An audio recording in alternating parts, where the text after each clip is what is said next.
Donc c'est effectivement d'oxy-vapeur-gazéification dont je vais vous parler. Rassurez-vous, c'est simplement la combinaison de vapeur, d'oxygène pour assurer une gazéification.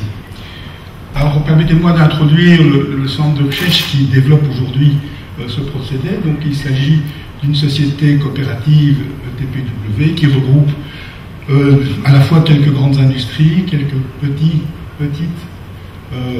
acteurs industriels, mais aussi des centres de recherche de l'Université de Liège et de l'Université de Louvain.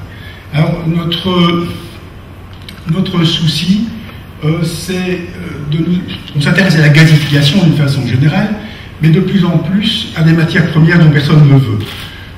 Des matières premières qui éventuellement ont une valeur négative, et je n'ai pas besoin d'être plus précis, il est bien certain que les boues de stations d'épuration rentrent dans cette catégorie.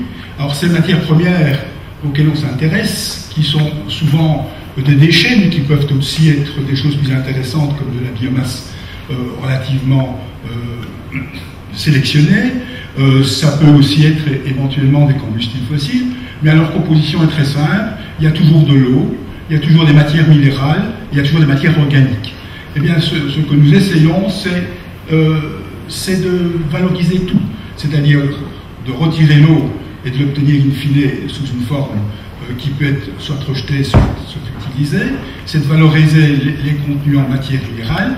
Et en ce qui concerne les contenus en matière organique, il y a deux façons de les valoriser, c'est soit de récupérer la matière elle-même, soit de récupérer l'énergie, puisqu'aussi bien on brûle du pétrole, pourquoi ne pourrait-on pas brûler de la matière organique contenue dans une matière première ou un déchet quelconque. Alors, le centre donc s'intéresse essentiellement et à développer des installations de thermoconversion et de purification. On travaille beaucoup en gazéification. Quand on parle d'oxyvapogazéification, c'est une gazéification particulière où on introduit de l'oxygène et de l'eau. Et on va voir que ce terme est à la base de l'idée qui est le procédé dont je voulais parler. On est aussi capable de faire des opérations de réduction, des opérations de pyrolyse ou de combustion éventuellement, soit à l'air évidemment, soit à l'oxygène pur, soit à l'air enrichi, avec des objectifs qui sont la valorisation matière ou la valorisation énergie. Et quand on parle d'énergie, je crois qu'il faut distinguer trois choses. Quand on parle d'énergie, on peut récupérer de la chaleur, on peut récupérer de l'électricité, ce qui est une forme plus noble, et on peut aussi récupérer un combustible synthétique éventuellement, qui a l'avantage d'être de l'énergie stockable, car vous savez sans doute que de plus en plus, l'énergie a un prix qui est lié au moment où elle est disponible, au moment où elle est utilisable. Vous pouvez avoir aujourd'hui de l'énergie électrique qui est extrêmement coûteuse, vous pouvez avoir de l'énergie électrique qui a une valeur négative lorsque, par exemple, les cellules photovoltaïques produisent à plat et qu'il n'y a pas d'utilisateur à proximité du réseau qui collecte cette énergie. Ce que nous faisons essentiellement, ce n'est pas tout. Donc on travaille assez peu au niveau du laboratoire, mais on s'intéresse surtout à l'extrapolation des données du laboratoire vers l'installation industrielle. Et donc le cœur de notre métier, c'est vraiment la transposition industrielle dans le domaine que j'évoquais tout à l'heure, du laboratoire vers une activité de type commercial. Alors, pourquoi s'intéresser à la valorisation des boues? On vous en a déjà donné beaucoup d'arguments ce matin. Permettez-moi de les résumer. Je crois que, ne fût-ce que parce que on augmente le nombre de stations d'épuration, il y a de plus en plus de boues. Aujourd'hui, on a environ 10 millions de tonnes de boue exprimées en matière sèche, et on va vers un accroissement significatif dans les prochaines années. Les contraintes liées à l'épandage sont sans doute de plus en plus sévères, et donc une partie des boues ne peut pas, sans traitement préalable en tout cas, être destinée à l'agriculture. Et quand on parle de valorisation des boues, je crois qu'il faut s'attacher à ces trois choses-ci. Il faut qu'elles soient assainies, il faut éliminer tout ce qui est gênant, tout ce qui est mauvais pour l'environnement, pour la santé. Il faut récupérer le contenu organique ou le contenu énergétique et valoriser éventuellement ces matières, et valoriser l'énergie, bien sûr. Et il faut aussi s'attacher à la valorisation des métaux. Et j'insiste, contenus minéraux plutôt que métaux, j'insiste, y compris les composés azotés. Je trouve que c'est une catastrophe de transformer soit l'azote réduit, soit l'azote oxydé en azote moléculaire, alors que tous les chimistes cherchent à faire le contraire, à transformer l'azote de l'air en dépensant beaucoup d'énergie pour en faire de l'ammoniac ou de l'acide nitrique. Donc ce procédé vise bien l'amélioration aussi du bilan énergétique de l'épuration des eaux, car on n'a peut-être pas insisté ce matin sur cet aspect, mais les stations d'épuration des eaux consomment de plus en plus d'énergie, et aujourd'hui, améliorer leur rendement énergétique, voire en faire des unités de production d'énergie, constitue un objectif extrêmement intéressant. Donc si on prend le schéma classique d'une station d'épuration, je ne vais pas traîner longuement sur ceci, puisqu'on en a parlé à peu près toute la matinée. Il est bien certain que nous avons des boues primaires qui résultent du premier traitement des eaux usées, et puis un traitement secondaire qui peut être aérobie, anaérobie, enfin bon, voici un schéma, et puis on recombine toutes les boues, et puis on essaie d'en éliminer l'eau, on va faire éventuellement une digestion anaérobie, et on va finir par les sécher pour pouvoir les éliminer ou les valoriser selon l'application qui est envisagée. La raison pour laquelle je vous montre ce schéma, que vous connaissez sans doute, et que je vous rappelle plus exactement, c'est que toutes ces opérations consomment de l'énergie. Alors, combien d'énergie consomme-t-on? Je crois qu'on va avoir... Donc, on va consommer de l'énergie purement mécanique pour le pompage, agiter les digesteurs. On va surtout consommer pas mal d'énergie pour assurer l'aération et la transformation des boues.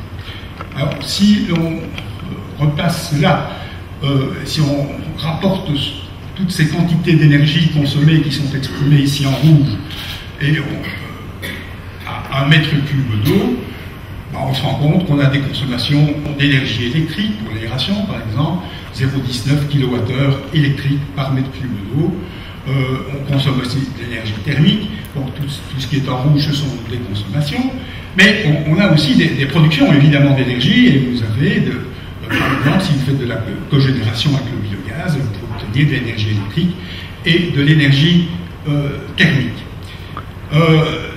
Remarquez que toutes ces quantités d'énergie sont largement inférieures à 1 kWh par mètre cube d'eau, alors que dans les boues primaires, par exemple, on a 1,44 kWh d'énergie rapportée au mètre cube d'eau. On va en retrouver évidemment une certaine quantité dans les boues digérées qui vont encore contenir de l'énergie, et on va éventuellement pouvoir valoriser, puisqu'en agriculture, évidemment, cette énergie va être utilisée par les cultures. Mais remarquez que ces boues ont des pouvoirs calorifiques rapportés à la masse sèche de 11 gigajoules par tonne, ce sont les valeurs approximatives, alors qu'au départ, les boues primaires en ont plus que 2 fois plus.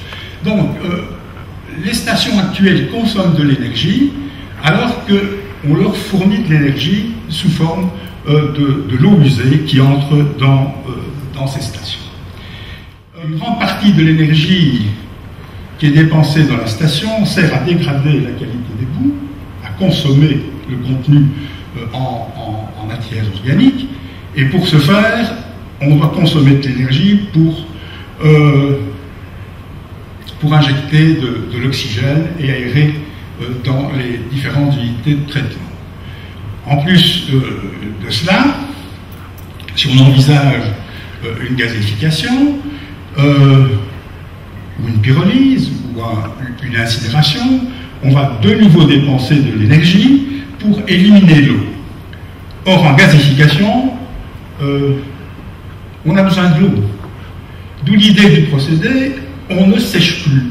on n'évapore plus l'eau et on gazéifie directement la boue, déshydratée uniquement mécaniquement le mieux possible.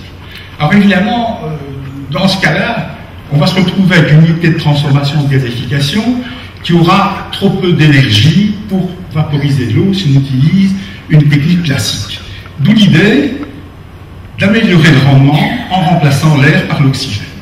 En remplaçant l'air par l'oxygène, on évite évidemment de traîner derrière soi le ballast d'azote nécessaire à la gazification par l'air, et on peut montrer très facilement que le bilan en thermodynamique d'une telle transformation s'accommode très bien d'une boue qui est partiellement séchée, uniquement mécaniquement, partiellement déshydratée, plus exactement, et qui de plus, dans ces conditions, on parvient à récupérer des quantités importantes d'énergie, comme vous allez voir. Donc ce projet se développe progressivement. Aujourd'hui, nous en sommes aux premiers essais pilotes, qui consistent évidemment à choisir une étape préalable de caractérisation des boues, qui est encore en cours. Et donc, nous en sommes à la mise au point de la technologie à l'échelle pilote, et les premiers résultats sont très encourageants. Nous envisageons évidemment à ce moment-là d'intégrer le procédé parce qu'il y a de nombreux échanges techniques qui sont indispensables pour assurer un rendement intéressant. L'identification des meilleures filières de valorisation des matières minérales, là je crois qu'il reste un gros travail à faire. Et détermination des capacités optimales d'une unité, je reviendrai sur ce point-là, car un des gros problèmes, c'est que les ingénieurs chimistes ont songé à développer des unités de production de plus en plus grande taille et sont incapables aujourd'hui de concevoir économiquement des unités de petite taille. Or, lorsqu'on parle de traitement des boues, même dans une grosse station d'épuration, aux yeux de l'industrie chimique, ça reste de très très petites capacités. Donc, le principe est simple, on entre des boues avec l'euro, le moins possible évidemment, on introduit de l'oxygène à une température qui est suffisante pour assurer la destruction des composés glucogènes.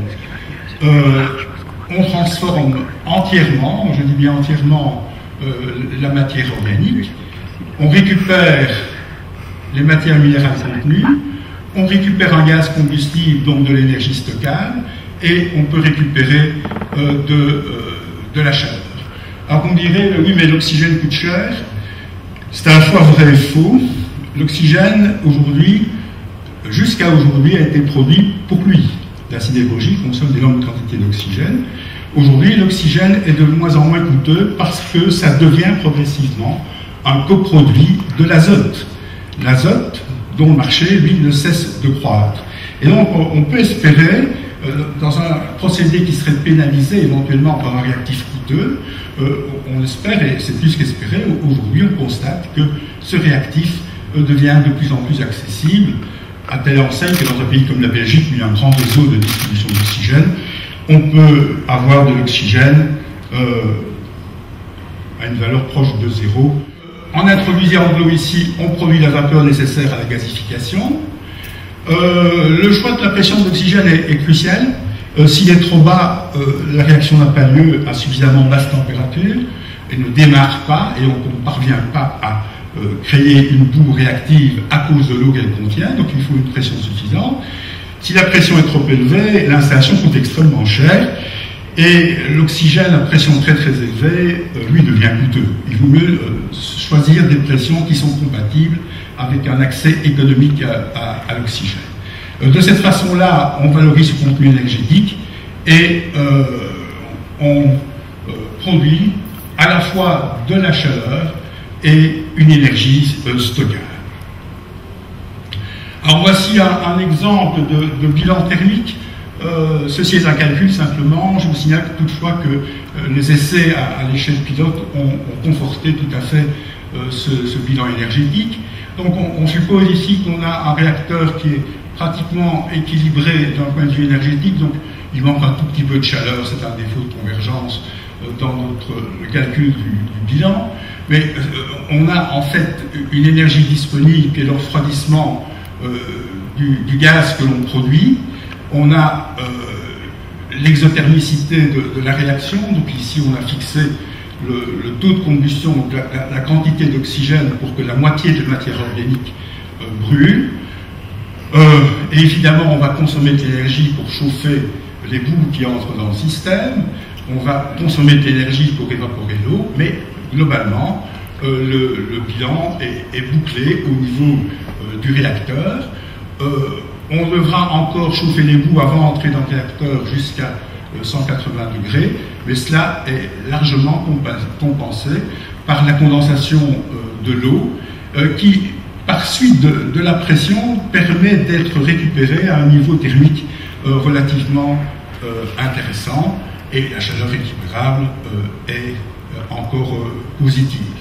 Dans ce cas-ci, donc, on a des boues relativement humides à faible pouvoir calorifique, et on produit en plus un gaz de synthèse en petite quantité, 330 kg par tonne de boue brute, mais avec un pouvoir calorifique qui est petit.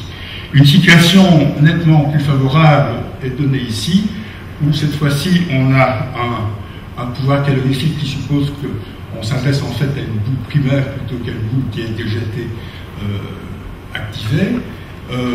À ce moment-là, remarquez qu'on devient largement excédentaire au niveau du réacteur, et on produit un gaz de synthèse en quantité beaucoup plus grande, 850 kg par tonne de boue brute, avec un pouvoir calorifique nettement plus intéressant. Alors, voici en résumé quels sont les avantages du procédé que nous développons aujourd'hui. Il y a tout d'abord les aspects environnementaux, mais on va retrouver les 3 P habituels. Donc, aspect environnemental, les 3 P c'est en anglais évidemment. Donc, on convertit totalement les composés organiques, donc on se débarrasse totalement des composés qui pourraient être gênants pour des traitements, notamment de la partie minérale.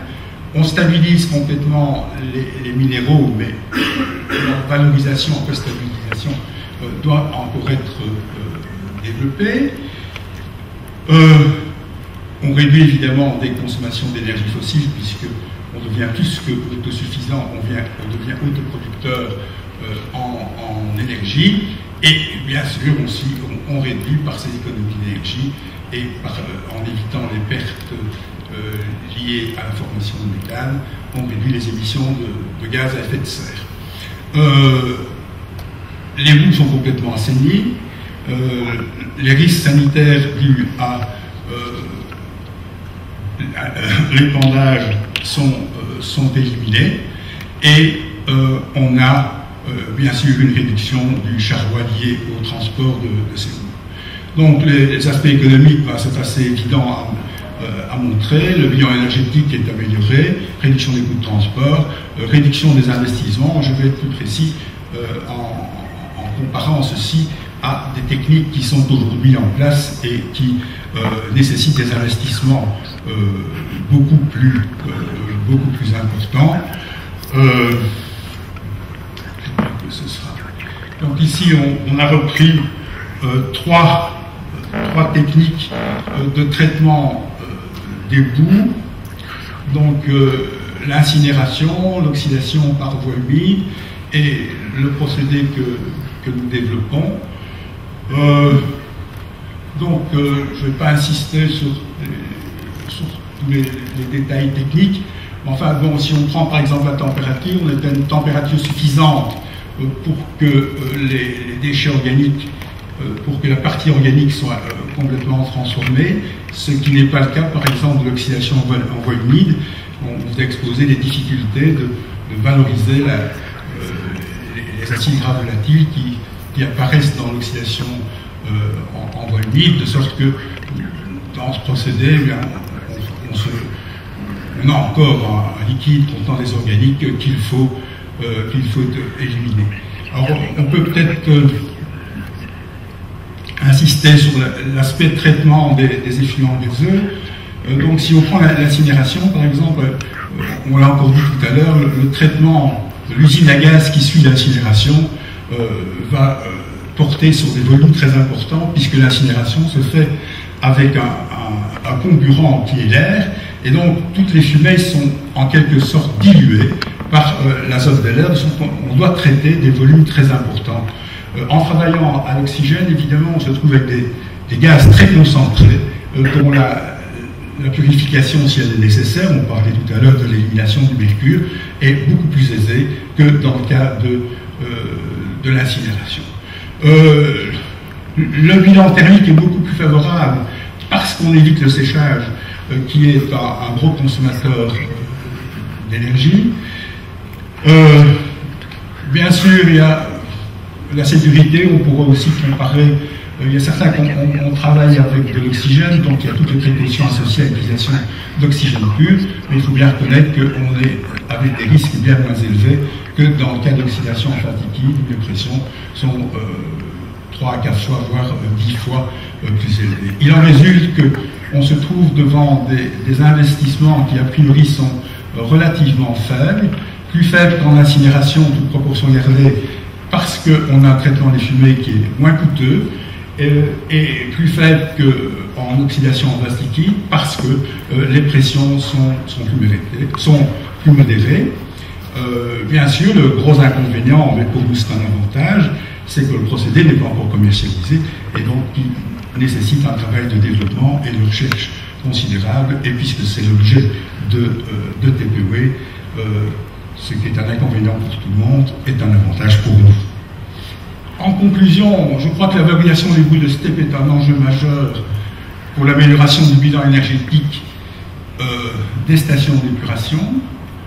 L'oxydavapogasification, même moi je ne parviens pas à prononcer un nom aussi long, à pression modérée, permet la production de chaleur, celle d'un gaz dont la combustion peut être différée et s'adapter à la demande, et ça permet aussi de la production par cogénération d'électricité.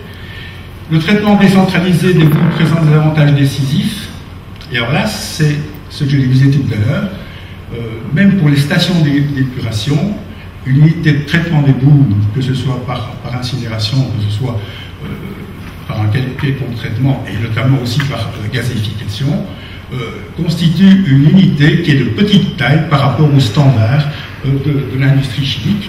Et donc, j'ai envie de dire aux ingénieurs qui sont dans cette salle, il nous faut apprendre à construire des petites installations. Alors, on pourrait me dire c'est impossible de construire des petites installations. Je vous signale que les fabricants d'automobiles l'ont fait, puisque vous avez carrément dans une automobile une unité chimique de traitement des gaz, une unité de contrôle de la combustion à l'entrée, les sondes lambda, les dénox, les traitements cycliques des poussières. Donc ce n'est pas impossible à faire, mais c'est une nouvelle voie de recherche, une nouvelle voie de développement. Comment construire des installations de petite taille qui ne sont pas extraordinairement chères. Nous nous y attachons et nous avons quelques pistes dans ce domaine. L'efficacité énergétique du traitement que nous proposons est liée à leur PCI, qui est plus élevée pour certaines boues que pour d'autres, et notamment beaucoup plus élevée que les boues primaires. Et là, je rejoins la remarque qui a été faite tout à l'heure. Des traitements séparés des différentes qualités de boue peuvent s'adapter aux caractéristiques de chacune et conduire à des procédés beaucoup plus efficaces.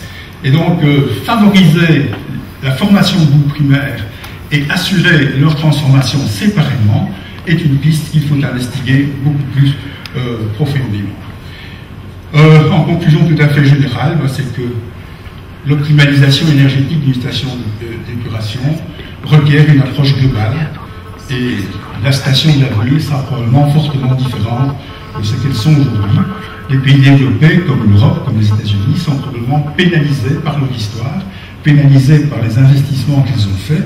On remarque qu'en Chine, par exemple, les stations d'épuration ont des structures plus modernes, complètement différentes de celles que nous connaissons en Europe et aux États-Unis. Je vous remercie.